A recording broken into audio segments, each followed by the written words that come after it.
आज आपण कोलेस्ट्रॉल बद्दल माहिती घेऊयात। कोलेस्ट्रॉल हे आपल्या बॉडीमध्ये लिव्हरमध्ये फॉर्म होतं। आपल्या ब्लडमध्ये हे दोन प्रकारे आढळतं। LDL which is bad cholesterol कारण ते रक्तवाहिन्यांमध्ये साठतं, आणि HDL which is good cholesterol कारण ते LDLचं प्रमाण कमी करण्यासाठी हेल्प करतं।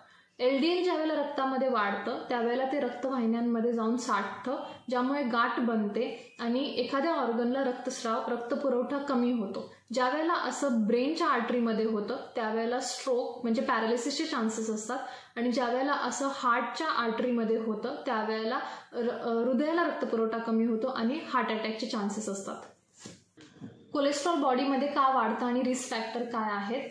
जास्त प्रमाणात तेलकट, मांसाहार किंवा गोड पदार्थ खाण्यामुळे कोलेस्ट्रॉल वाढतं।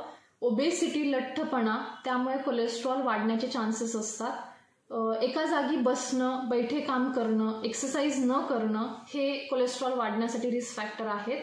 जास्त प्रमाणात अल्कोहोल आणि स्मोकिंग हेही कोलेस्ट्रॉलसाठी रिस्क फॅक्टर आहेत। नॅचरली कोलेस्ट्रॉल कमी करण्यासाठी काय केलं पाहिजे? रोजच्या जेवणात एक पाकळी लसणाची इन्क्लूड केली पाहिजे, ज्याच्यामुळे कोलेस्ट्रॉल ॲब्झॉर्प्शन आणि सिंथेसिस दोन्हीही कमी होतं। रेग्युलर एक्सरसाइज आणि जास्त प्रमाणात तेलकट, गोड किंवा मांसाहार न करणे।